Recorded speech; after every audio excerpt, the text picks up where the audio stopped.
Iniciar. Bom dia, Igor. Estou vendo umas pessoas conhecidas aqui. O pessoal que está sempre com a gente também, que está com a ABAP em outras ações. Oi, Marlene, bom dia. Pessoal, só para avisar, por enquanto o microfone de vocês está fechado para a gente fazer toda essa apresentação do início do webinar, mas no finalzinho, nas perguntas e respostas, a gente vai liberar, tá, o microfone. Então, vou iniciar, tá, pessoal? Bom dia a todos. Feliz Ano Novo, para quem ainda não dei Feliz Ano Novo. Sejam muito bem-vindos a esse primeiro webinar da ABAP. Nossos webinários temos uma sequência mensal, né? Chamamos de ABAP no ar. Este ano vamos ter uma sequência de um webinar por mês, então acompanhe nossas redes sociais, quem é associado, realmente acompanhe os e-mails, a gente sempre comunica, né, por todos os nossos canais as nossas ações. E vamos ter muitas novidades esse ano, então fiquem atentos, vamos ter outros eventos presenciais. Já estou dando uma adiantada aqui um pouquinho no nosso programa de 2025. Hoje, gostaria também de agradecer a presença, principalmente dos nossos ilustres palestrantes, o Márcio Borges e a doutora Marie Santini, que a gente vai falar um pouquinho sobre publicidade e desinformação, né? O tema é ter a transparência como solução. Quero me apresentar. Meu nome é Mariana Pagnoni, eu sou diretora executiva da BAP, e vale dizer também, né, que a ABAP está sempre comprometida em trazer essas iniciativas que beneficiam tanto os associados quanto o mercado, né, com foco em melhorar a educação, o conhecimento sobre publicidade, e que a gente tenha, né, uma ferramenta aí para ajudar na sustentabilidade do mercado. É importante também dar boas-vindas para não associados, para estudantes, para não publicitários. Sabemos que tem muita gente aqui de outros setores. Então, assim, só para contextualizar um pouquinho antes de passar a palavra, vamos dizer, a nossa motivação em fazer esse webinar é que a gente tem visto, né, que os mecanismos da publicidade digital têm sido explorados para práticas criminosas, crimes de ódio, desinformação, pirataria, fraudes, ameaçando a credibilidade do ecossistema e a segurança dos consumidores, né, além de agências e anunciantes. Então, esse webinar é exatamente para a gente estar aqui discutindo como é que essa transparência na publicidade digital pode ajudar a combater esses desafios, né? Então, gostaria de apresentar só um pouquinho mais dos nossos palestrantes. O Márcio Borges é vice-presidente executivo e diretor-geral da Macan Rio, e, além disso, ele é pesquisador associado do NetLab da UFRJ desde 2017. Então, ele é doutorando em ciência da informação e mestre em tecnologias e linguagens da informação pela UFRJ. E a doutora Marie Santini, ela é professora da Escola de Comunicação, também da UFRJ, e fundadora do NetLab, que, só para explicar um pouquinho melhor, é o Laboratório de Internet e Redes Sociais da UFRJ. Pesquisadora do CNPq e investigadora da rede europeia Voxpol, membro internacional da Observatory on Information and Democracy e do Panel of Information. Então, muito bem-vindos. Desculpa, também Panel of Information Environment, IPIE, e uma das 5 especialistas do Nobel Prize Summit de 2023 sobre desinformação. Então, mais uma vez, só avisando, né, esse webinar vai ser gravado, a gravação será disponibilizada para todos os associados da BAP, e abriremos para perguntas e respostas no final. No entanto, vocês podem comunicar pelo chat, né, as suas perguntas ao longo da explanação também, tá bem? Bom webinar a todos, eu vou aqui fechar meu microfone, mas estamos atentos aqui às perguntas de vocês. Até já. Obrigado, Mari. Bom dia a todos. A Marie vai começar a apresentação. Eu entrei aqui, que eu vi que tem bastante gente conhecida. É sempre um prazer falar aqui para uma plateia cujo tema é comum, então é importante a gente estar entendendo um pouquinho e como isso impacta, entendendo um pouquinho como a desinformação impacta na nossa vida. A gente tem estudado isso há muito tempo, mas eu vou deixar a Marie, agora eu vou passar a bola para a Marie, para ela começar a apresentação e não perder tempo, porque a gente vai ter muita coisa para conversar no final, e aí eu quero direto no foco da apresentação. Vou começar, então. Bom dia, gente. Muito obrigada por organizar esse seminário. Para a gente é muito fundamental conversar com esse público aqui, que é um público que lida diretamente com publicidade, ouvi-los e trocar ideias sobre esse assunto. A gente vai realmente acelerar, porque é muita informação, então eu vou me conter nesses preâmbulos para a gente ir direto ao assunto, para a gente poder abrir para conversar. Então, esse projeto é um projeto que foi desenvolvido dentro de um convênio com a Secretaria Nacional do Consumidor, a Senacom, que fica dentro do Ministério da Justiça, que é uma secretaria prevista no Código de Defesa do Consumidor, que, enfim, tem funções de defender o consumidor, né, baseada nesse código, e a gente fez um convênio para estudar a publicidade fraudulenta nas redes sociais, mas também analisar a transparência e como isso impacta não só o mercado publicitário, mas também o consumidor. Bom, vou falar rapidamente. O NetLab é um laboratório de pesquisa em internet e redes sociais da UFRJ. A gente existe há 10 anos, a gente é focado em social data science, né? A gente trabalha com big data, com grande volume de dados, para desenvolver pesquisas e diagnósticos sobre o fenômeno da internet, das redes sociais e suas consequências sociais. Então, vou dar um pouquinho de contextualização, só para vocês entenderem por que isso é importante, do que a gente está falando. Esse dado aqui, de 2024, é do Datafolha, junto com o Fórum Brasileiro de Segurança Pública, né, que é um fórum do governo, junto com o Datafolha. Eles fizeram uma pesquisa e identificaram que 25,5 bilhões é quanto o consumidor teve de prejuízo com golpes, com Pix e boletos no país. Isso tudo vem pela internet. Para vocês terem uma comparação, o registro de roubos de celular e furto de celular é 2,8 bilhões e de golpes com cartão de crédito, esse número está errado, é 2,5 bilhões também. E esse número está subestimado, porque só 45% das vítimas registram boletim de ocorrência quando sofrem um golpe online, né? Aí aqui, um outro dado importante.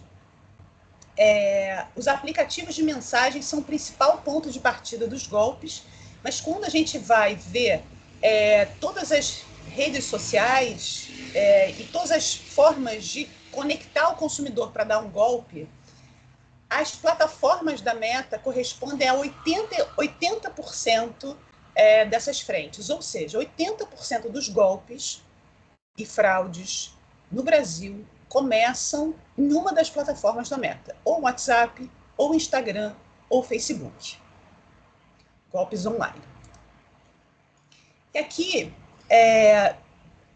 para saber do que se trata esses golpes, 44,9%, ou seja, quase 50%, são vendas de produtos e serviços falsos, usando marcas existentes. Então, usa a marca de uma empresa, ou seja, usa os anunciantes que, né, trabalham aqui com a publicidade para, na verdade, vender um produto. Então, tem dois problemas. Não só a descredibilização dessa marca, dessa empresa, etc., como também roubo de mercado, né, de forma absolutamente ilegal. E depois vem as outras questões, né, que envolvem as fraudes, que aí o governo também é prejudicado, uma série de coisas, mas é venda de produto e serviço falso de grandes marcas, quase 50% desses golpes. A média que as vítimas perdem nesses golpes é um salário mínimo, quase, é mais que um salário mínimo, né? Na classe D e E é R$ 1.500, na classe AB R$ 6.300, é o prejuízo médio. E as pessoas mais de 60 anos, elas têm 4 vezes mais chances de serem vítimas desses golpes do que outras faixas etárias. Aí agora já estou falando do projeto. Essa é a contextualização do problema. A gente está falando de uma perda do consumidor de 25 bilhões, sabendo que metade desses 25 bilhões são golpes envolvendo marcas e serviços existentes, porém usando marcas falsas, prejudicando anunciantes.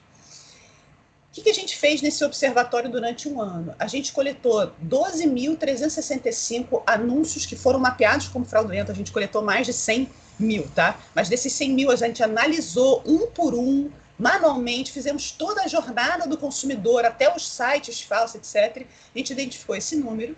419 páginas e perfis anunciantes que tiveram juntos quase 15 milhões de impressões.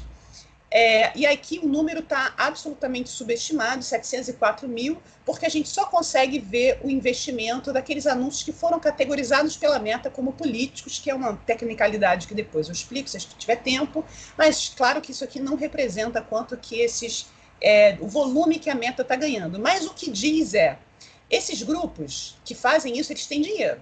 Porque para investir 700 mil, a gente está falando de um crime organizado, e realmente organizado, que consegue investir no próprio crime, né? Um crime que tem um custo de entrada. A gente começou com 2 relatórios para tentar entender o fenômeno, depois a gente vai para o índice de transparência, que é o que interessa, mas só para vocês entenderem, a gente fez um primeiro estudo grande, com 8.235 anúncios, que envolviam os grandes anunciantes do Brasil, as grandes marcas, grandes bancos, grandes instituições. A gente identificou também anúncios fraudulentos que usavam indevidamente a imagem dos próprios ministros do STF, ministros da Justiça.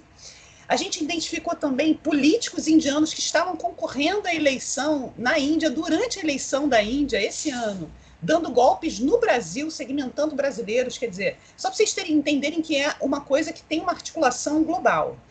A gente também identificou o uso de políticos brasileiros imagens modificadas com inteligência artificial para dar golpes, ou seja, estou querendo dizer que não são só empresas que são vítimas, são ministros, são políticos, quase qualquer pessoa ou instituição que for pública, né, que tiver visibilidade pública. A gente também encontrou golpes envolvendo Serasa, que na verdade tem o objetivo de diminuir o endividamento, e líderes religiosos também foram usados para dar golpes, né, nos consumidores. Esse foi o primeiro relatório. O segundo, a gente focou em políticas públicas, como que as políticas públicas são usadas para dar golpe nas pessoas, ou seja, as pessoas estão procurando ajuda do governo de alguma forma. No nosso caso, a gente estava vendo o Desenrola Brasil, que é um programa de diminuição de endividamento, e elas terminavam com mais endividamento porque elas entravam num golpe. Então, esse aqui eu vou passar, mas, enfim, eu acho que isso foi importante porque esses dados eles foram sendo divulgados na imprensa ao longo do projeto inteiro. A gente pautou mais de 100 matérias únicas, com entrevista, com detalhes sobre esse assunto, e é um assunto que não estava na pauta do Brasil, né, da imprensa brasileira. E eu acho que esse projeto conseguiu colocar isso na pauta para as pessoas começarem a ter noção de que isso existia. E agora a gente vai falar do índice de transparência de dados e publicidade, e eu vou explicar por quê. Ao longo desse processo, a gente começou a ver a dificuldade que é encontrar dados.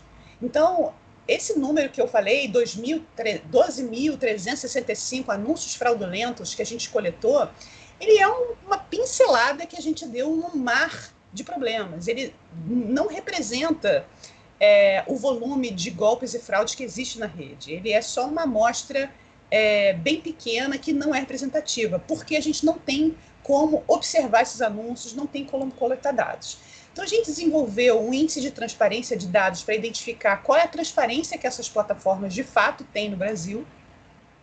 E isso é muito importante para a gente poder qualificar esse debate. Eu vou dar um exemplo.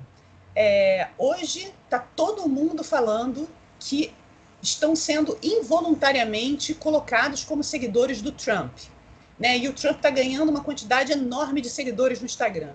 Na semana passada, pessoas começaram a questionar como que o Nicolas poderia ter tido 317 milhões de visualizações no Instagram, se o número de usuários de Instagram no Brasil é 147 milhões. Ou seja, será que a média das pessoas é que as pessoas estão vendo 3 vezes o mesmo vídeo?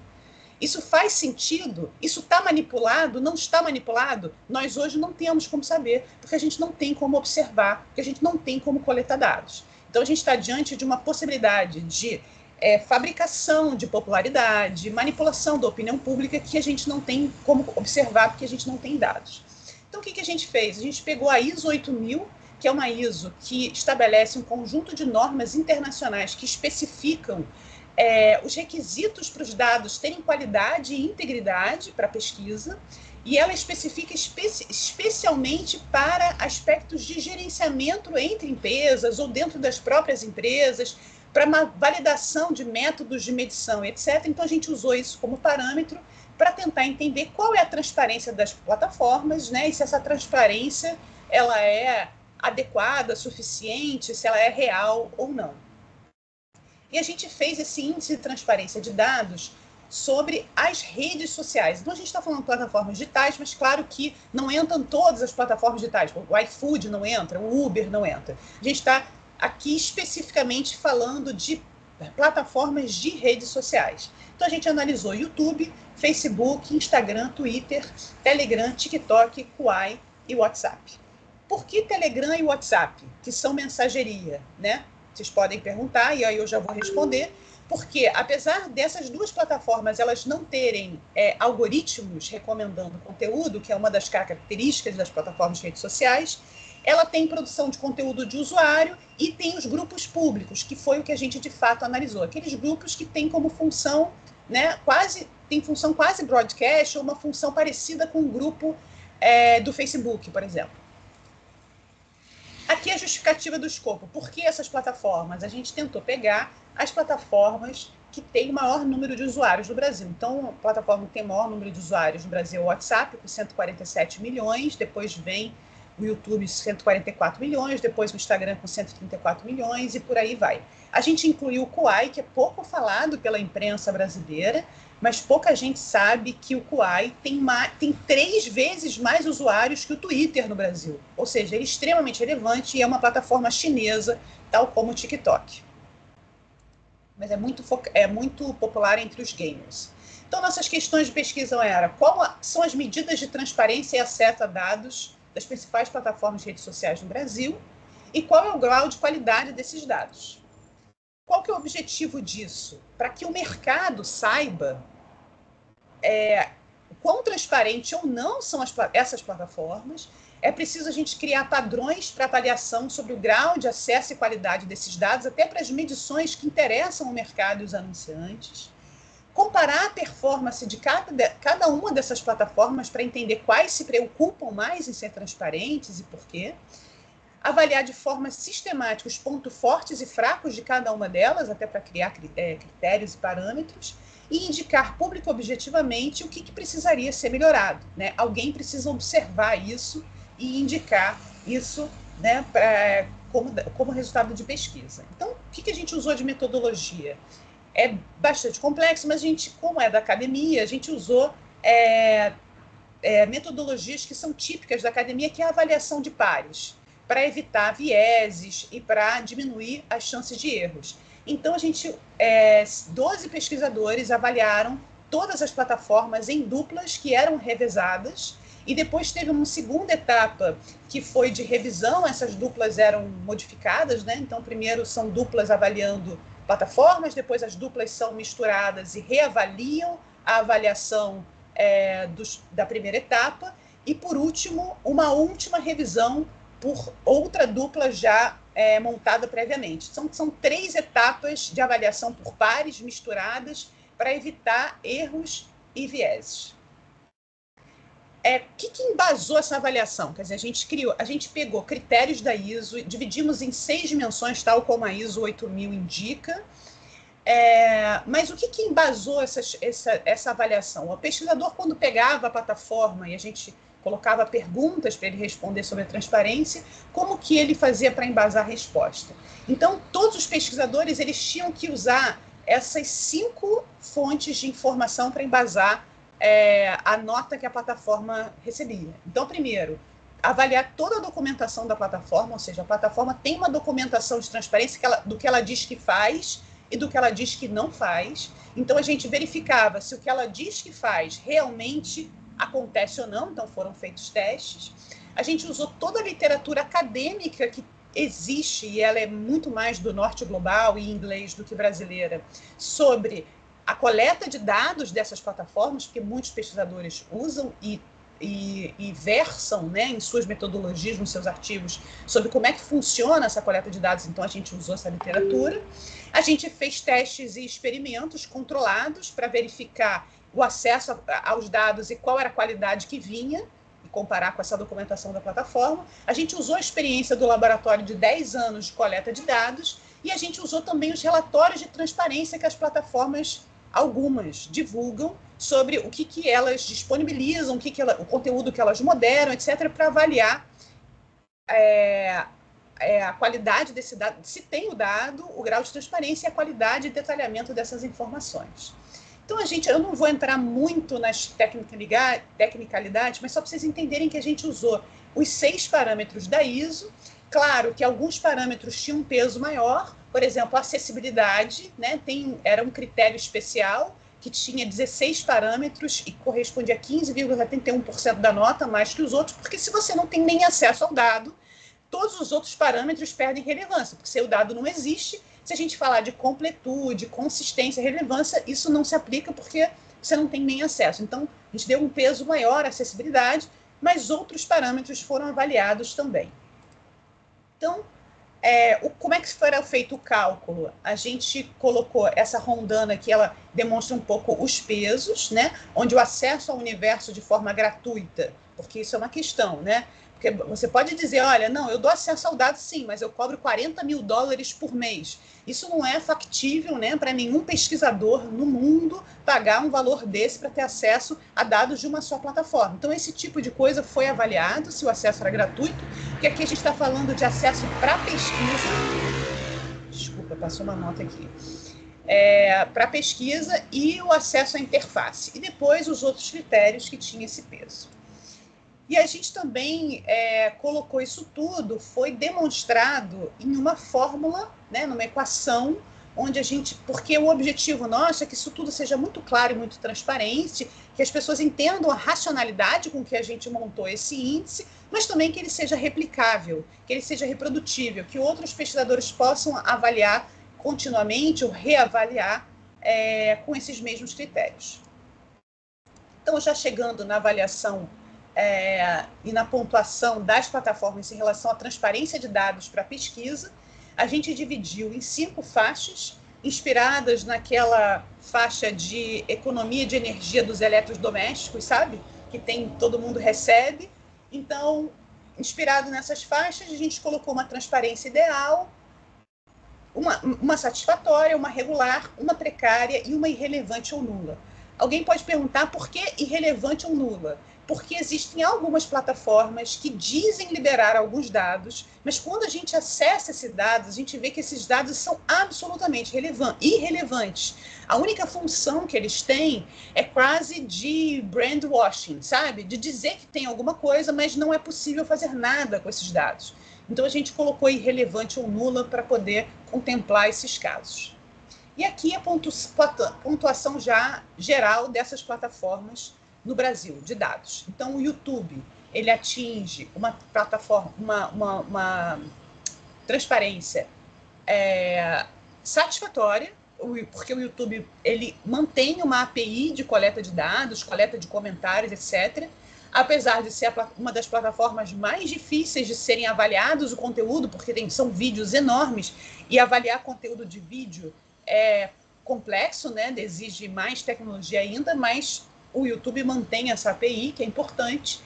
E depois, aqui tem o Facebook e Instagram, porém essa nota está desatualizada, porque o Facebook, ao longo do tempo, né, desse último semestre, quando a gente estava desenvolvendo esse índice de transparência, o YouTube fechou a ferramenta de coleta de dados, que é o CrowdTangle. Então, isso aqui, essa nota regular, era com o CrowdTangle. Agora, com a nova ferramenta da Meta, que é a Meta Content Library, que a gente já tem acesso e vai fazer a nova edição do índice, a Meta provavelmente vai cair para a zona de precário, porque há uma redução de transparência, não é possível coletar vários dados, ou precária, ou irrelevante, ou nula, provavelmente vai cair. Então, a gente assistiu aí um retrocesso de transparência da plataforma Meta no último semestre.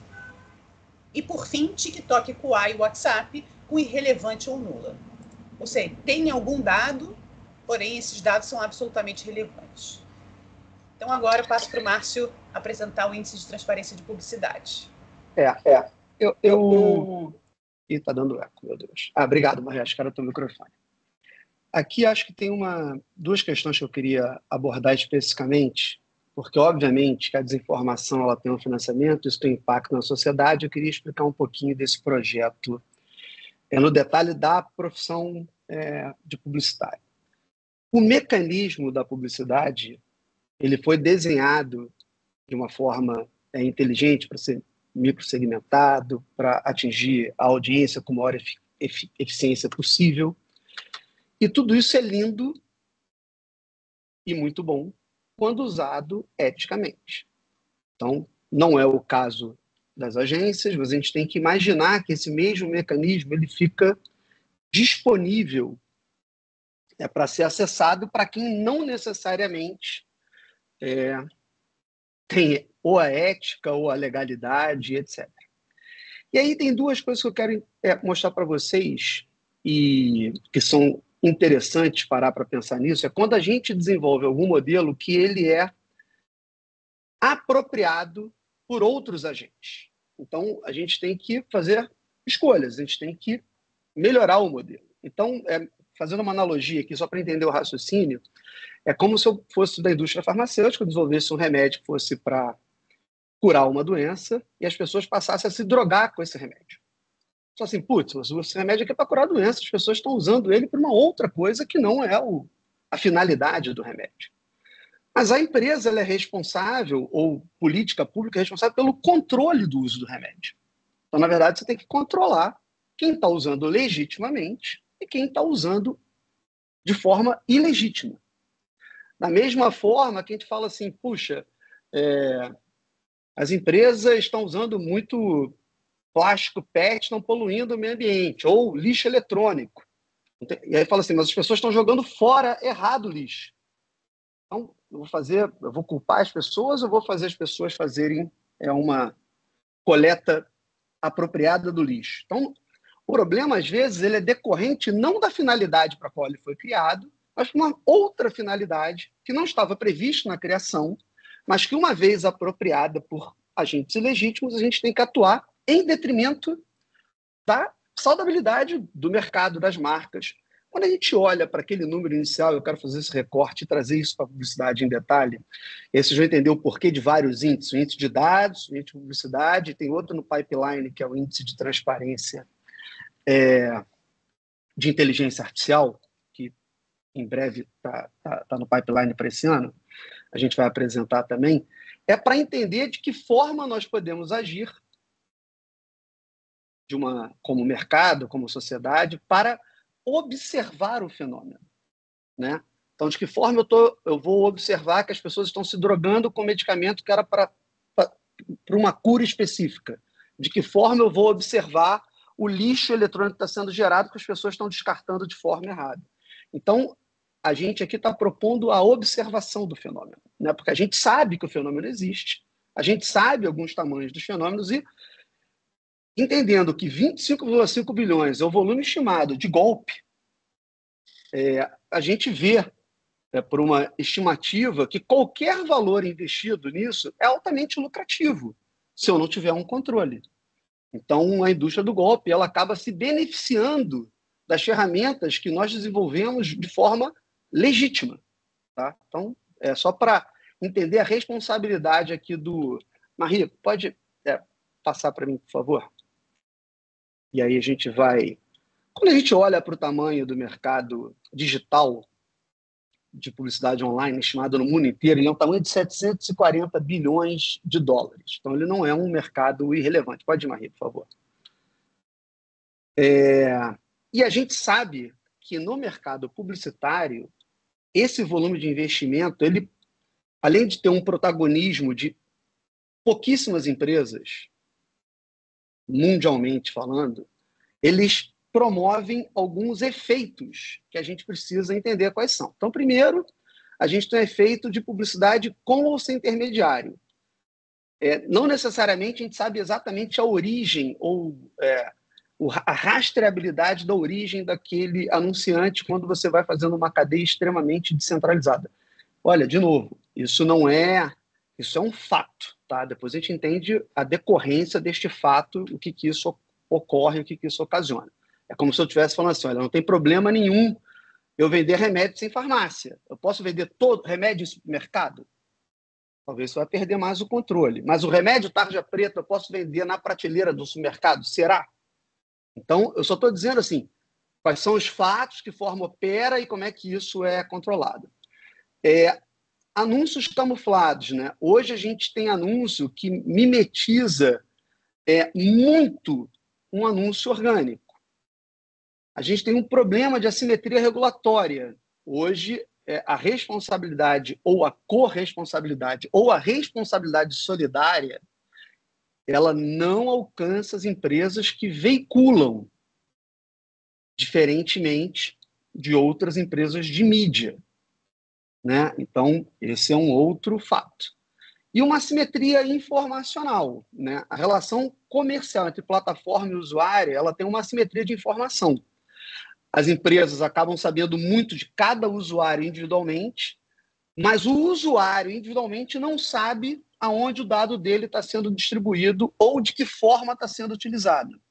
Então, ela também não tem uma questão como um consumidor do serviço ofertado pela plataforma, eu não estou falando do anúncio, ao consumir o serviço, eu não sei de que forma aqueles meus dados estão sendo usados. Eu não tenho uma contrapartida sobre esse uso. Tá?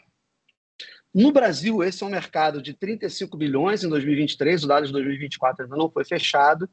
Ele é um mercado crescente, todos nós sabemos, e 52% desse valor foi aplicado em plataforma de mídia social e 30% em buscadores. Tá? Por favor, Maria. Desse dado, desse mercado de bilhões, de 3 dígitos, né? De 3 dígitos, não, de 3 dezenas de bilhões, 33% opera diretamente com plataforma e 67%. E isso não é um problema. Tá? Só para deixar claro, parece que aqui, mas não é problema nenhum você ter uma publicidade sem intermediária. Você facilita a vida do pequeno anunciante. O problema disso é você identificar esses anunciantes.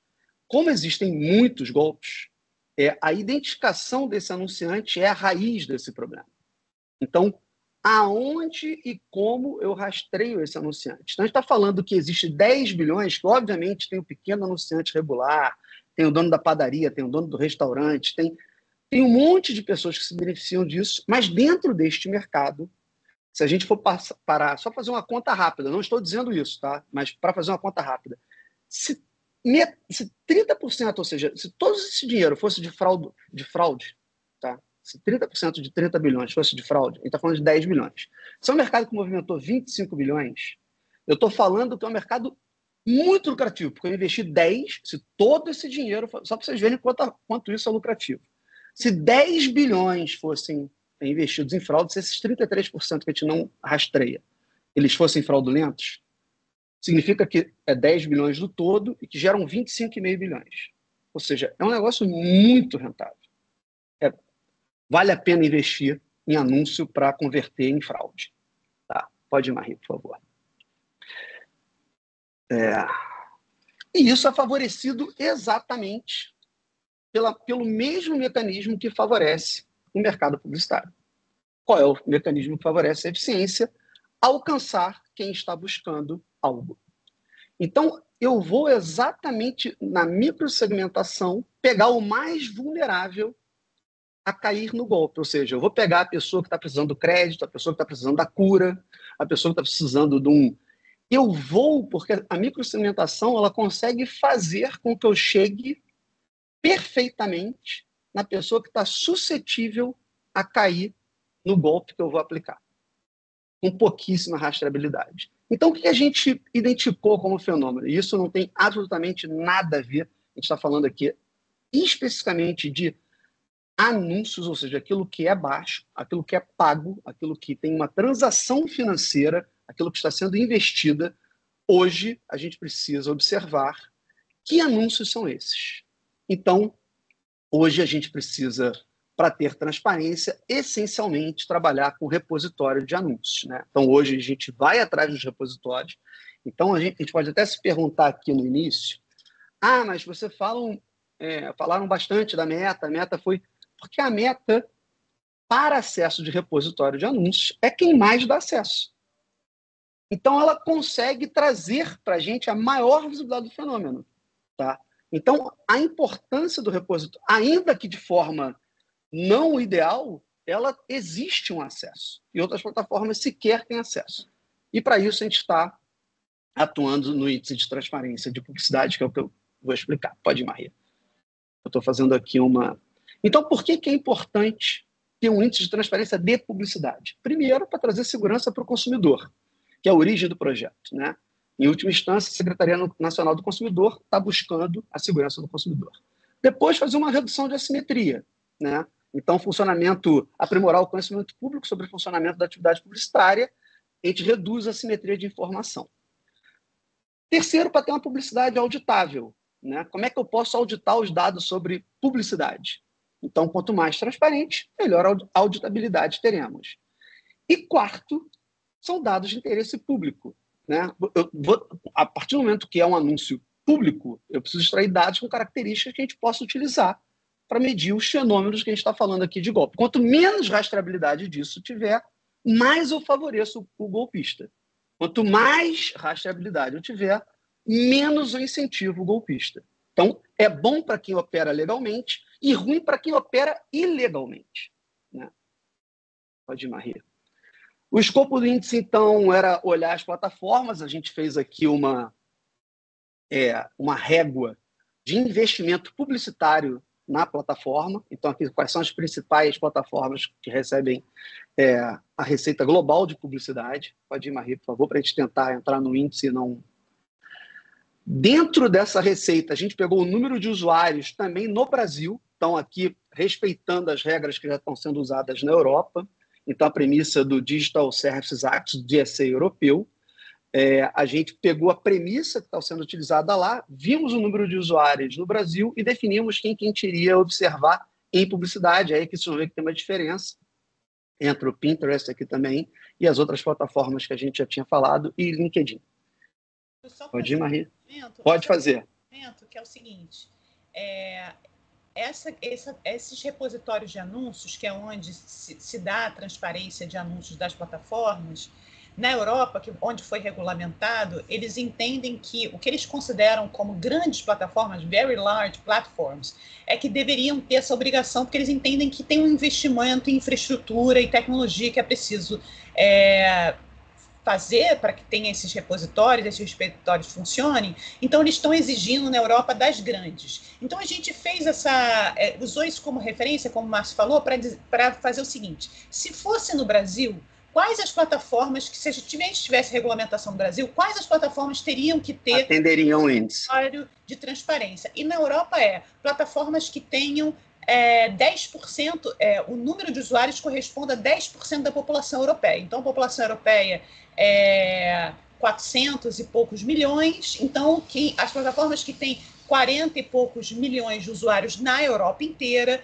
têm que cumprir a regra. Se fosse no Brasil, seria 10%, seria o equivalente próximo de 210 milhões de habitantes, então seria próximo de 22 milhões de usuários. Então, a gente pegou, baseado nesses números, as plataformas que deveriam ter transparência no Brasil, para fazer o índice. E aí, para até ali a quantidade do X, que tem 22 milhões, esse é o recorte de 210 milhões. Só para vocês entenderem ali a régua. E quais eram as questões de pesquisa, né? Quais são as medidas de transparência e acesso a dados sobre os anúncios veiculados nas plataformas no Brasil, e qual é o nível de qualidade dos dados que esses anúncios são, né, desses anúncios que são disponibilizados pelas plataformas, ou seja, como é que eu consigo olhar esses anúncios, tá? Como é que eu consigo acessar esses dados? Porque aqui tem uma premissa interessante, que todo o mercado publicitário, todo, sem exceção, tá, a não ser o digital, é passível de ser verificado a veiculação de um anúncio, tá? Então, um anúncio de rádio ou um anúncio de digital out of home, ele é passível de verificação. Um anúncio digital, quando ele é microsegmentado e ele é entregue só para um grupo pequeno de pessoas, ele não é possível de verificação porque ele não tem observador externo. O único observador que existe para aqueles anúncios são as pessoas que foram segmentadas pelo anúncio. Então, eu não consigo ter uma possibilidade de avaliação externa do anúncio que está sendo entregue. Então, se um anúncio aqui foi entregue para a Marie, e só a Marie viu, e se a Marie foi impactada, caiu no golpe e não denunciou, esse anúncio ele é invisível para qualquer observação. Ele é invisível para o observador externo. Só quem conhece esse anúncio é a plataforma, o anunciante e a Marie. Então, esse é um ponto fundamental. Depois eu vou falar um pouquinho sobre o rastreio e sobre... Vi que tem uma dúvida aqui, a abordagem aqui é sobre a transparência. Então, o objetivo do índice é, só para voltar, padronizar, né, os parâmetros de avaliação, comparar a performance, avaliar e aprimorar. Pode ir, por favor, Maria. Então, a abordagem metodológica ela segue a mesma, acho que não vale a pena reexplicar de novo como é que a gente foi desenvolvendo a abordagem metodológica do índice. Pode ir, Maria, por favor. A gente fez esse embasamento para avaliação estruturada com a documentação das plataformas, ou seja, toda a documentação que está como regra de uso, ou seja, os termos de uso foram verificados, a literatura acadêmica global, os testes de coleta de dados, tudo aquilo que a gente já faz para a coleta de dados e os relatórios de transparência que são disponibilizados. A gente estabeleceu uma régua de parâmetros, pode ir, por favor. Completude, conformidade, acessibilidade, consistência, relevância e acurácia, a mesma coisa, e passamos a fazer isso naquela roldana, pode ir, Marie, que era a roldana de cálculo, que vocês vão ver aqui, tá, aplicada pelos pesos para publicidade, tá? Pode ir, Marie. Que acho que é importante aqui está o algoritmo, né, que estipula esses pesos, então ele também porque a gente só pode falar sobre transparência a partir da premissa de que o método é transparente. Então, o método é transparente. A gente tem o critério de forma transparente, documentado, e a aplicação da fórmula também é transparente. E aqui são as faixas de pontuação. Transparência ideal, de 81 a 100 pontos, transparência satisfatória, transparência regular, transparência precária e transparência irrelevante ou nula, que é, basicamente, não ter os acessos aos dados. Pode ir, Maria. Então, em publicidade, que é diferente dos dados gerais, dos dados de interesse público, eu vou falar, são dois índices complementares e terá um terceiro índice complementar, e aí a gente vai formando a composição de diversos índices. Em publicidade, quem tem mais transparência, que não está atingindo ainda a faixa ideal, mas que tem acesso a uma biblioteca, é a Meta, seguido pelo Telegram, LinkedIn, Google Ads, e aí uma transparência irrelevante, ou seja, não tem dado, Twitter, TikTok, Quai e Pinterest.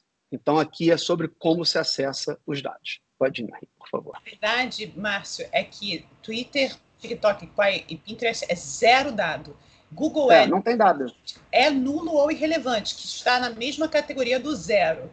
A única que tem alguma coisa que é precária é o Telegram e a Meta, que é regular. E a gente assim, teme com os novos anúncios da Meta que o próximo recuo seja justamente na biblioteca de anúncios, que é a única biblioteca que tem um mínimo de acessibilidade para a observação desse fenômeno, né? Sim. Então, a gente traz aqui algumas achados desse, né? Quais são os principais achados que a gente traz para debate aqui? É que a liberdade de expressão ela é fundamental, a liberdade econômica é fundamental, a liberdade política é fundamental, mas elas só coexistem se elas forem transparentes. Porque, senão, existe uma moderação que a gente não sabe como que existe, sobre supostamente um argumento de liberdade.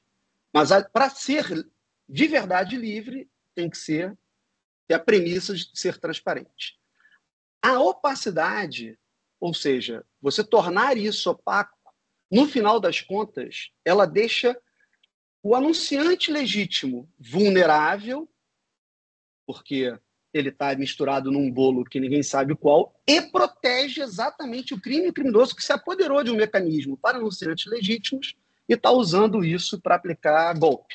Por quê? Se a gente for lembrar no início, quase 50% dos golpes usam a marca, usam um anunciante. Então, eles estão desgastando essa marca. Ah, mas isso é pirata, ah, mas isso é uma fraude, mas isso... Tudo bem, mas quando o consumidor não entende isso, ele desgasta a marca de origem. Então, ele acaba prejudicando uma marca.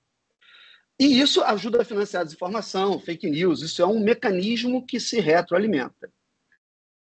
A desinformação tem impactos profundos na sociedade, ela muda o comportamento do consumidor. A gente teve um caso recente agora de uma política pública que foi alterada a partir de uma desinformação, que é a política pública do Pix, que, na verdade, é uma regra comum de ser aplicada. Assim, tudo é possível de ser controlado.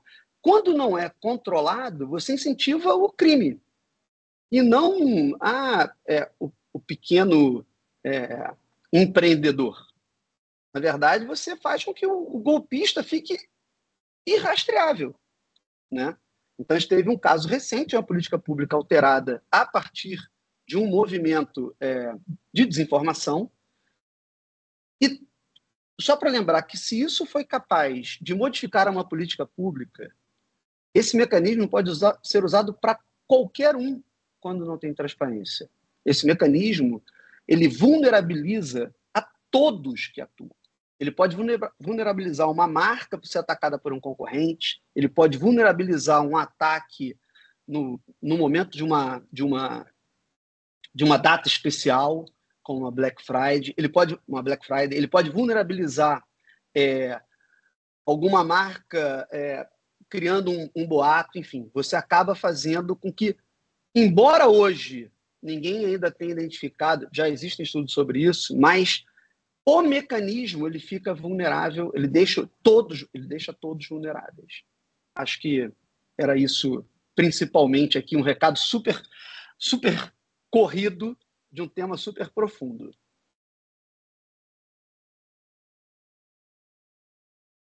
Muito obrigada, Márcio. Pessoal, queria agradecer, Márcio e Marie, por toda a explicação e também por mostrar o índice. Acho que o índice é o início de um pedido do mercado, acho que por mais transparência das plataformas e para garantir mais segurança para anunciantes, para agências, para que a gente possa, como um ecossistema, trabalhar num ambiente seguro, né? Eu acho que hoje todo mundo aqui compartilha um pouco dessa dúvida e dessa insegurança, né, de como que a gente pode garantir, né, para as agências e para os próprios anunciantes vamos dizer, essa garantia de que o meu anúncio não vai ser usado ou cair em mãos que não deveriam cair, né, para golpes, etc. Pessoal, eu queria abrir para vocês para perguntas. Quem quiser levanta a mão, a Carol abre A Carol aqui trabalha com a gente, está dentro da BAP, a nossa organizadora e responsável. Glaucio tem uma pergunta. Carol, se puder abrir o microfone do Glaucio. Oi, estão me ouvindo? Oi, Glaucio. Fala, Márcio, tudo bem? Tudo bem. Para variar, é um assunto que eu me interesso muito, é um assunto que eu conheço há muito tempo, desde o tempo que eu era presidente da Confederação, porque isso já sei lá, 10 anos atrás, já perturbava o mercado, e ao mesmo tempo que eu me interesso, eu me assusto, sabe? Porque a cada dia que passa as coisas só pioram, não tem nenhuma perspectiva de melhora, não ganhamos nada nos últimos tempos, só perdemos. E o que eu me pergunto é o que a gente pode fazer, sabe? Essa é a minha grande questão. Porque vocês mesmos admitem que vocês fizeram uma apresentação resumida do que é a profundidade do projeto. Uma apresentação resumida já é complexa de entender e de compreender a profundidade. Então, como fazer isso chegar de uma forma didática aos anunciantes e ao público de uma maneira geral? Talvez seja uma missão que nós do mercado ABAP, de uma maneira geral, precisamos parar a pensar. Nossa especialidade é transformar assuntos complexos em assuntos simples para levar para frente, né? Então, isso é disso que a gente vive ao longo dos anos. Então, é menos uma pergunta e mais uma provocação. A gente talvez devesse criar um fórum de comunicação, de como transformar essas questões em questões que efetivamente possam sensibilizar a população, porque hoje virou uma discussão se é direita ou se é esquerda, e é muito mais complexo do que isso, né? Eu fico muito desesperado porque a gente não consegue dar um passo para frente do ponto de vista de transformação do mercado, de saber, de conhecer. A gente cada vez conhece mais. Eu admiro muito o trabalho da NetLab, porque a gente vê que vocês levam muito a sério a questão. A questão é como a gente tornar essas informações todas em algo que efetivamente faça diferença. Eu sei que vocês estão atuando junto ao poder público, eu sei que vocês têm feito defesas junto ao Congresso, mas talvez a gente precise fazer mais do que isso. Eu acho o teu ponto, Glaucio, fundamental, porque, na verdade, que a gente percebe, e que você falou, é claro, que não se trata de direita e esquerda, nem sobre liberdades e não liberdades. Se trata, como eu falei, de problemas que precisam de evidências. Às vezes até as pessoas perguntam porque a gente não consegue enquadrar tudo, a gente tem que fazer recorte para fazer um mínimo recorte e mostrar, a partir daquele recorte, qual é o tamanho potencial do problema. E quando a gente olha o mecanismo, eu pego aqui o exemplo da indústria farmacêutica, é você criar mecanismos de controle. E hoje a gente não está nem dizendo, a gente não tem nem essa pretensão agora de falar qual é o controle adequado que deve se ter. O que a gente está pedindo é exatamente o oposto disso. O que a gente está pedindo qual é a transparência necessária para que a gente possa ver o tamanho do problema. A partir do tamanho do problema, que a gente já tem uma noção, que a gente possa trabalhar no desconhecimento das pessoas. E aí sim que é a real provocação sua, que é como é que a gente faz as pessoas dizerem que elas estão super vulneráveis. Sim. As pessoas, os anunciantes, olha, amigo, você está vulnerável. Nem assim, você pode estar... É que hoje a gente transfere essa responsabilidade da vulnerabilidade, eu acho muito engraçado isso. A gente transfere a responsabilidade para o usuário perceber que ele está caindo num golpe. Claro. A gente transfere tudo para ele. Usuário, se vira aí para tu saber se é golpe ou se não é golpe. E os golpes vão ficando cada vez mais complexos. E a gente vê, no fundo, mais amedrontamento do usuário. Né? Por favor, se vira. Se você vê um golpe aí do banco, é golpe. Se olhar aqui um produto falso, é golpe. Identifique você, por conta própria. E não, a gente tem que dizer o contrário para o cara. Olha, nós estamos criando mecanismos para que você esteja cada vez mais protegido e você nos ajude a identificar. Então, a questão da rastreabilidade, que até colocaram aqui, a gente, antes da rastreabilidade, que não a gente precisa entender como o mecanismo está exposto. Né? Então, o controle do anunciante já é importante. A não rastreabilidade de forma nenhuma é que permite quase a desinibição total do golpista. O golpista hoje ele não é rastreável da forma de ser anunciante, ele não é rastreável pelo Pix, ele não é rastreável por nada. Ou seja, é quase um incentivo para o cara, faça o golpe, não, é impossível te achar. E tem um aspecto que eu acho que é uma certa miopia do universo de tecnologia de uma maneira geral, as plataformas e até os influenciadores, é que a tendência a médio e curto prazo é o canal ser desvalorizado como mídia. Porque a partir do momento que a população se der conta de que tem um número de fraudes gigantesco, ela passa a responder menos, e à medida que ela passa a responder menos, o anunciante passa a participar menos. Essa é uma visão otimista que eu tenho, entendeu? Do problema chegar a esse ponto. Mas, assim, eu acho que tem esse risco também, dos influenciadores, por exemplo, perderem credibilidade, mesmo os que são críveis, entendeu? Porque a população vai parar de confiar, né? Imagino eu. Isso é uma visão otimista de um problema, entendeu? Eu acho que ainda demora um pouco, mas sim, é um ponto. Quer falar alguma coisa, Marie? Eu gostei muito do comentário do Glaucio, eu sinto muito essa, ainda bem que você falou, porque eu sinto essa angústia, né, de ter que explicar algo tão complexo e sensibilizar a população, ainda mais no lugar que a gente está, que é um lugar de pesquisa acadêmica, que a gente precisa, né? Nós somos cobrados para ser muito rigorosos, muito detalhistas, e a metodologia precisa ser, né, ter o rigor e a complexidade necessária da academia.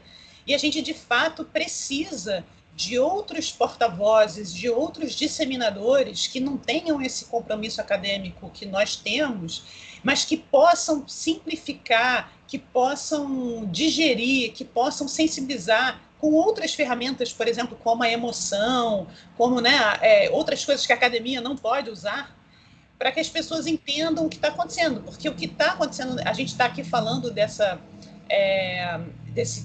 prejuízo para os consumidores, prejuízo para as marcas, mas a verdade é que tem uma descredibilização de todas as instituições e todos os especialistas. Então, nós, como acadêmicos, estamos sendo deslegitimados, os médicos estão sendo deslegitimados, as instituições democráticas, enfim, né, os tribunais, os ministros, está todo mundo sendo deslegitimado por conta dessa lógica, desse modelo de negócios que a gente está mostrando aqui, que foi um modelo montado para ganhar dinheiro de forma irrestrita, sem regra e na escala. Ou seja, ele só dá esse lucro todo se você não verificar absolutamente nada. Porque é uma economia, é um modelo de negócio baseado na cauda longa. Então, essa cauda longa, para você verificar, para você garantir a segurança dos usuários ali, você precisa investir muito dinheiro.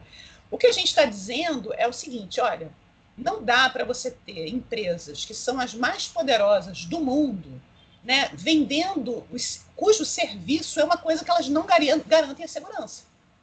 Isso é uma coisa que a gente não pode naturalizar isso. A gente não pode se acostumar com isso. Então, o Márcio sempre dá esses exemplos dos automóveis que eu gosto.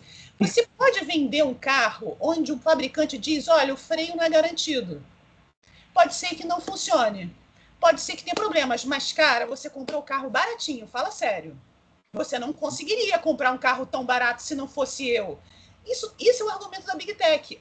Você não teria um anúncio com tanta quantidade, você não teria anúncios para os pequenos anunciantes.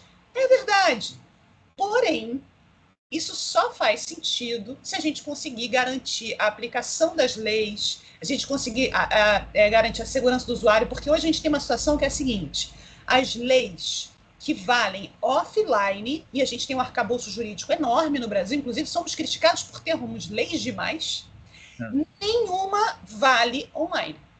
Esse é o momento histórico que nós temos. Por quê? Porque existe um artigo 19 no Marco Civil da Internet que dá uma imunidade para as plataformas que dizem que elas não são responsáveis por nenhum tipo de conteúdo de terceiro e elas expandem isso para algoritmo e tudo mais que elas fazem. Ou seja, elas conseguem enquadrar nesse artigo 19 até anúncio, que é o serviço que elas mandam. Não se trata de conteúdo terceiro, se trata do seu serviço. Você precisa verificar, por exemplo, se o cara que compra um anúncio com você, se ele é real, se ele existe. Né? Você não pode simplesmente falar, não, pode ser bandido, pode ser do PCC, pode ser qualquer um, pode vir comprar anúncio aqui na minha plataforma. Entende? Só estou colocando assim, de forma mais com canetinhas vermelhas, para vocês entenderem a situação que a gente está, e a gente precisa muito do mercado publicitário, não só explicando isso para a população, mas criando parâmetros, já que o mercado publicitário tem essa tradição de autorregulação, de parâmetros internos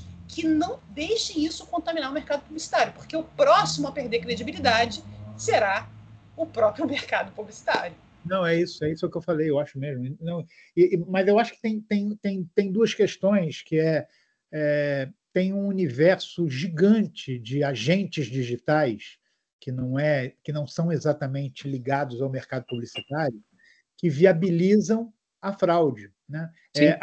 Mesmo que a gente crie um código, vai ser ótimo, vai ser excelente, vai melhorar, mas a gente não vai mexer nesses agentes digitais que são agentes sem nenhum tipo de pudor e sem nenhum tipo de ética. Eu acho que a gente tem que trabalhar nessa direção, mas a gente tem que talvez criar um comitê para falar. Acho até que essa ideia de que a gente partir do mercado publicitário como ponto de comunicação e como ponto de convencimento é um primeiro passo para chegar a demonstrar as outras gravidades do mercado enviesado que a gente tem nessa história aí.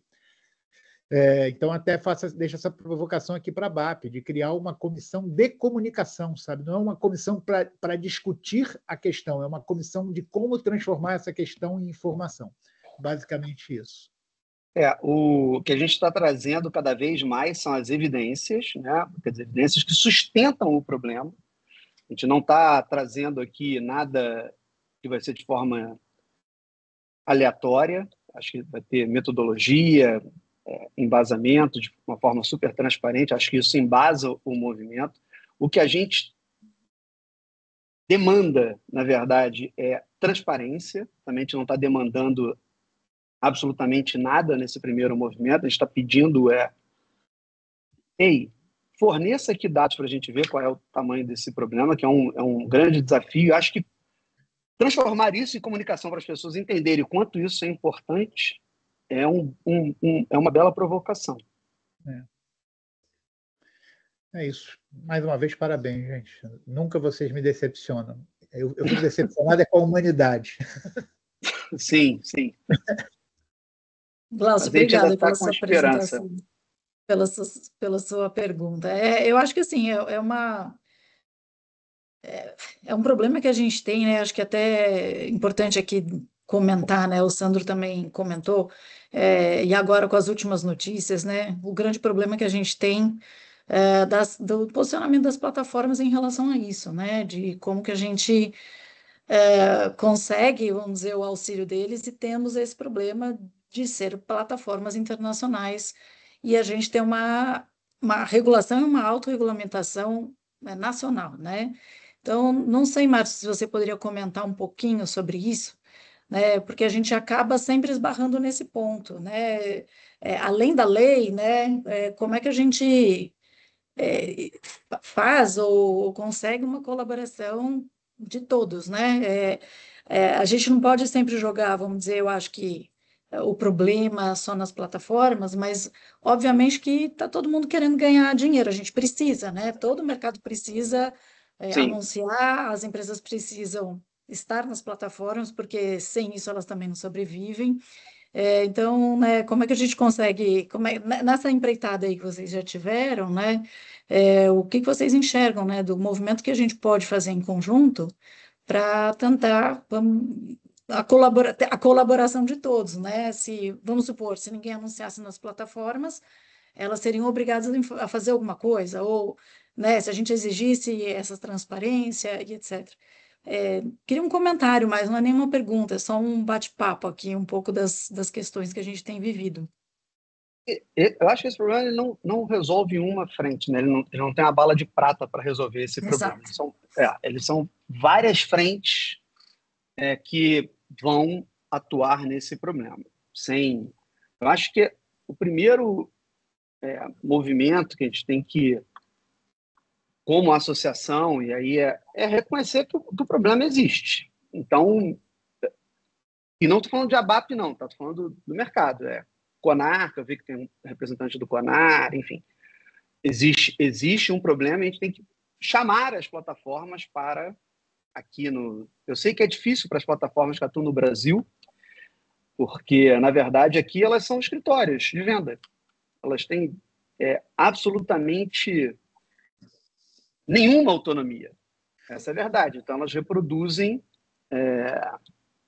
as regras que são aplicadas globalmente, tentam fazer o mínimo de adaptação que está ao alcance delas, que é nenhuma. A verdade é essa. Ela acaba... O que a gente vê que é difícil, porque como é um mercado de escala, a escala tem que atender a escala que não se limita ao Brasil. Ela é uma escala global, porque esse é o grande desafio. Mas a gente tem que chamar eles para... Aí,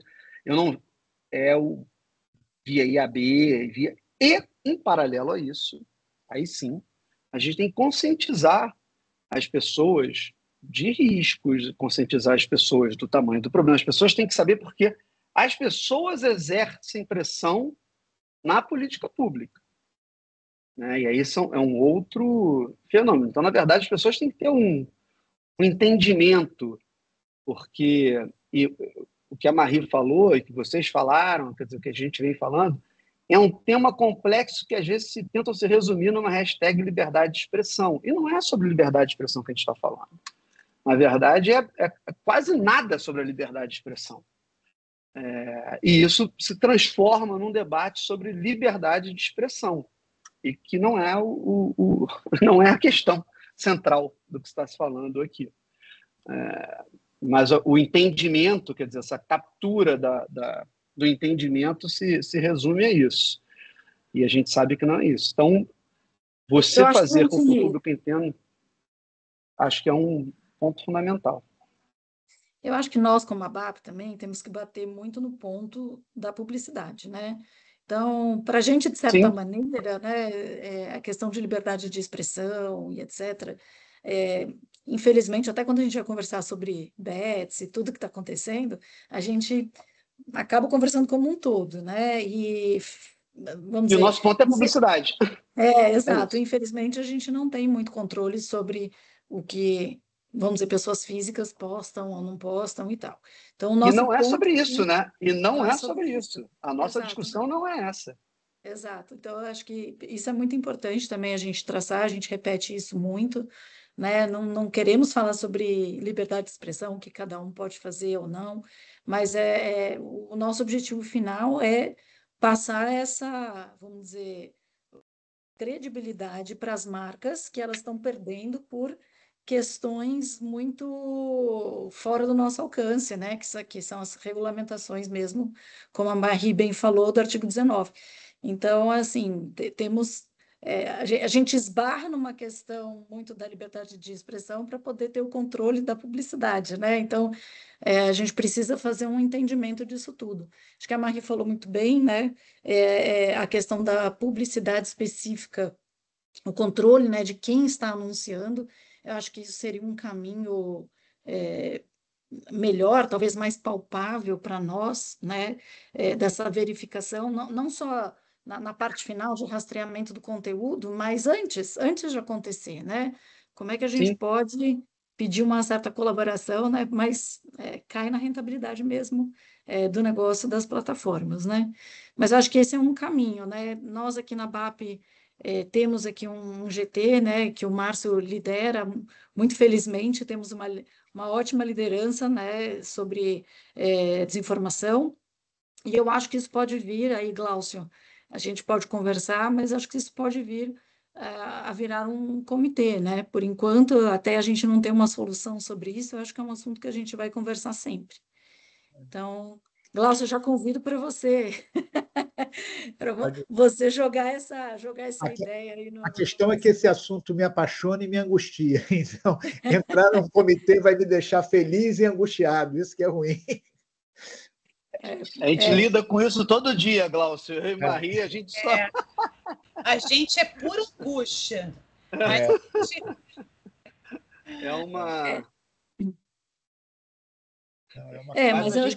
a gente acha que tem que fazer. Acho que isso, a motivação de fazer é mais importante. Porque... E o fato de ser essa questão de ser brasileiro e não ser nacional, eu vejo muito mais até como um desafio, cara. Vamos tornar o Brasil uma referência para o mundo. E eu acho que isso eu vejo mais assim do que não vamos conseguir brigar contra os gigantes. Entendeu? Eu acho que Eu sempre prego isso. Eu falo exatamente isso. O Brasil sempre foi exemplo para muitas coisas, para muitos modelos dentro do mercado publicitário. Exato. Eu acho que mais uma vez a gente pode ser exemplo dentro do mercado publicitário. Exatamente. Eu acho que tem uma esperança que acho que se a gente olhar para os telejornais agora, a gente só vai ver Trump nos Estados Unidos, alinhamento com Big Tech, a gente vai ficar desesperançoso. Mas se a gente olhar para a Europa, a gente vai ver que a Europa conseguiu regulamentar e conseguiu garantir um mínimo de transparência. Né? Lá, essas plataformas são obrigadas a ter um repositório de anúncios, essas grandes, como a gente falou, elas são obrigadas a dar dados para os pesquisadores, independente se a regulamentação vai ser efetiva para conter determinadas coisas, a gente sabe que a transparência ela já é inibidora de uma série de problemas, né, como disse o Márcio. Então, uma coisa que é um caminho para o Brasil, assim, além do Brasil pode ser realmente liderança na América Latina, mas é a gente mirar no seguinte sentido. Márcio falou, é verdade, a plataforma ela diz, olha, eu só tenho um escritório comercial no Brasil, eu não mando nada, minha matriz está nos Estados Unidos, eu não tenho como oferecer o que vocês estão pedindo. Porém, o que a gente quer, e é um pouco a nossa agenda de pesquisa nesse ano, é a gente comparar essa transparência com o que tem na Europa, porque um outro discurso possível é, olha, eu só quero que você ofereça no Brasil o que você já oferece na Europa, eu não estou te pedindo nada que você não consiga fazer. E isso pode ser uma discussão de uma pressão de quem trabalha com multinacionais, de quem trabalha com o mercado global, pode ser uma discussão na Organização Mundial do Comércio, porque você precisa exigir, por exemplo, e se pode exigir, transparência para o consumidor brasileiro, tal como eles oferecem para o consumidor europeu. Isso modifica regras de concorrência, né? Isso modifica regras de mercado, enfim. Então, acho que o meio empresarial pode forçar isso também e olhar para o outro lado do copo, né? Tem o copo cheio e o copo vazio, o cheio e vazio, de que é possível fazer se a gente fizer um alinhamento com os países europeus, e muitas das multinacionais que trabalham são europeias, né? Não são só americanas. Então, obviamente, é uma luta, é um jogo difícil, mas a gente tem aliados fortes aí, importantes, internacionais, que podem nos ajudar. Então, e a gente está numa situação, a gente tem um governo que quer fazer essa regulamentação, que quer mais transparência, então o momento é agora, da gente conseguir alinhar esse discurso no mercado e exigir transparência aqui, que elas já oferecem lá fora, que, portanto, é absolutamente possível e viável. Então, acho que é uma articulação que o mercado pode fazer, sabe? Porque elas, obviamente, vão resistir a qualquer pressão governamental, né? Empresas têm medo de governos.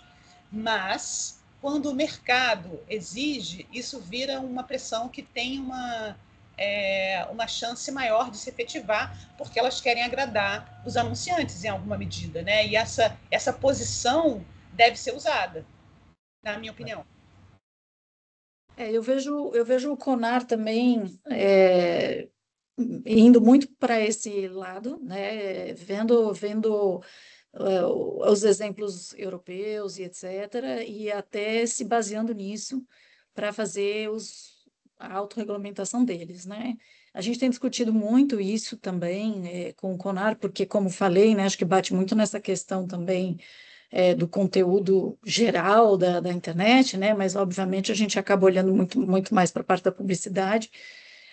Porém, acho que é por aí. Acho que a gente tem um fórum muito importante aí para a gente discutir nessa área de autorregulamentação. Eu acho que isso sim tem que ser feito, Marie, e eu acho que tem muita gente olhando para isso. As marcas estão muito preocupadas. Então, eu acho que assim, a gente tem força suficiente para ir para esse lado, né? Eu acho que não é proibir nada, nunca a gente fala em proibir ou deixar de existir, e a gente está sempre no caminho do meio mesmo, né? Como juntos É a gente isso. pode tornar essa relação saudável, né? Para todo mundo. Então, é isso. Eu não queria muito passar do horário para todo mundo, eu vi que pouca gente saiu, até está muita gente aqui. Queria só, enfim, deixar aí um pouquinho de um tempo para vocês finalizarem, né? Eu acho que a discussão foi muito boa. E eu acho que temos uma lição de casa que a gente já tem feito, né? Mas assim, Sim, para continuar nesse 2025, né? Foi bom começar o ano já com esse tema, para a gente, né, ativar aqui todos os nossos canais e ir para frente mesmo, né? Por favor, obrigada aí pela discussão super boa e acho que muito neutra, né? Eu acho que a gente sempre tem que ter esse posicionamento, mas é levantar nossas questões. Então, muito obrigada. Deixo com vocês aí as últimas palavras, se vocês quiserem acrescentar mais alguma coisa. Glaucio também fica à vontade, por favor. eu só para concluir e fechando, que o trabalho Ele vai no sentido de entendimento de problema, diagnóstico e possível solução. Então, voltando à analogia aqui dos remédios, quando a gente fala, e vou voltar à tese que você falou, a gente não está pedindo proibição de nada. O que a gente está tentando desenhar quais são os melhores controles que o mercado pode ter para que isso... Então, sei lá, se eu fosse fazer uma analogia, assim, eu posso vender um tarja preta no supermercado? Não, não posso. Esse já é um controle, né? Então, qual é o controle? Eu só posso vender isso com uma receita. Então, dependendo, a gente tem que identificar os problemas, as origens dos problemas e, juntos no mercado, desenhar quais são os controles possíveis que a gente pode fazer juntos, né? Quais são os controles para inibir? Quais são os fatores de inibição para captura de mecanismos legítimos estarem atuando na mão de agentes ilegítimos? Então, quais são os mecanismos de controle que a gente pode desenhar e talvez usar isso como, pegando aqui a ambição de tornar isso um exemplo, né? Quais são os benchmarks? Porque a gente traz isso sempre para uma discussão técnica, né? E uma discussão com a evidência. Então, trazer o problema, trazer a evidência, discutir a evidência, porque eu vejo que as pessoas tentam não discutir as evidências, então acho que a gente tem que sempre trazer um debate, que é essa provocação do NetLab, trazer um debate que é pautado em fatos, né? E pautado em fatos de forma transparente, assim, todos os dados que a gente apresenta, eles podem ser escrutinados, questionados e debatidos, e acho que o debate é o que promove esse desenho desses controles, dessas ferramentas, enfim. E sabemos também que até o momento atual, os mecanismos de autocontrole de cada plataforma não estão sendo eficientes para coibir isso, porque senão a gente não achava esse problema. Então, quer dizer, mas a gente está combatendo. Não, só que ele não está funcionando. Esse é o ponto. Obrigada. Marie? Falar alguma coisa? Eu queria agradecer. Eu realmente acho um grande privilégio poder conversar com a BAP, poder conversar com pessoas do mercado, né, fazer essa conversa academia-mercado. Eu acho muito saudável. Eu fico muito feliz quando estou nesses ambientes, porque sempre a discussão é muito instigante para mim. Eu troco informações que para mim são muito valiosas, então queria agradecer a atenção de vocês todos.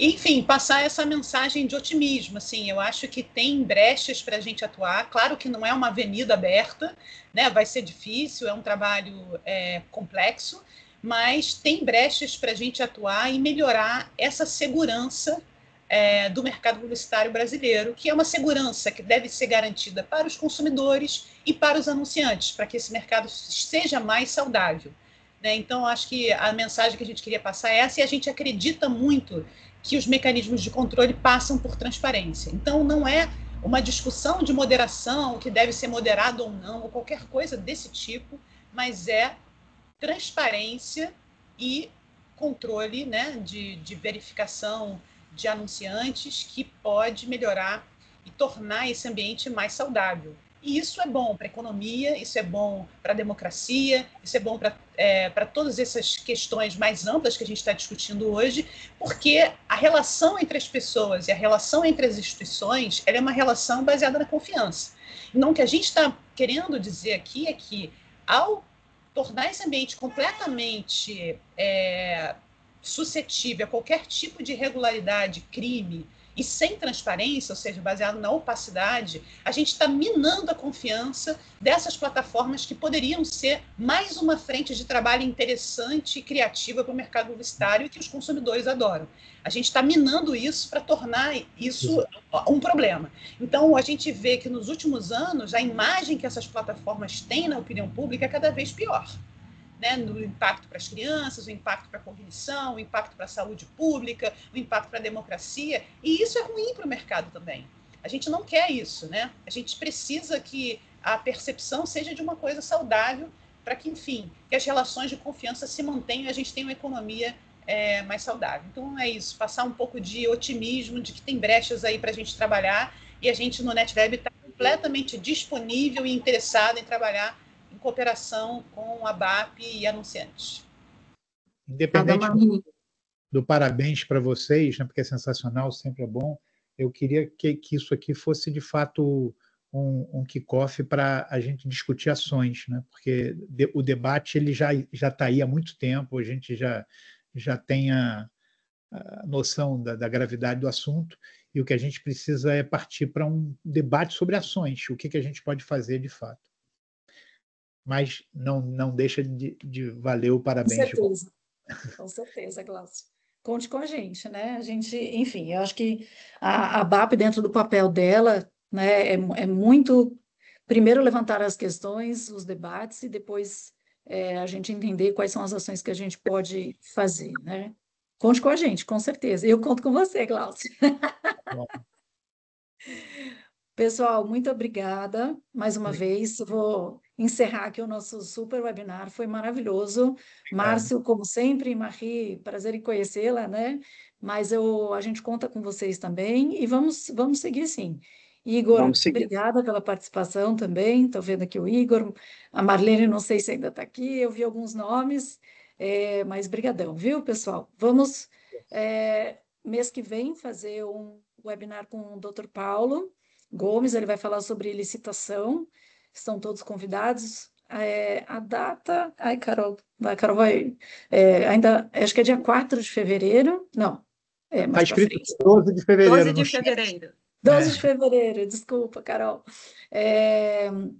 Então, também se inscrevam, o Dr. Paulo é o nosso super, hiper especialista sobre licitação, vai ser um bate-papo, perguntas e respostas, estejam com as perguntas em mãos, e aí a gente, enfim, né, para depois, para março, a gente ainda está vendo aqui o tema, mas a gente já tem esse webinar que é super importante, principalmente para as agências que atendem contas públicas, fiquem atentas, e para quem quiser aprender também, tá?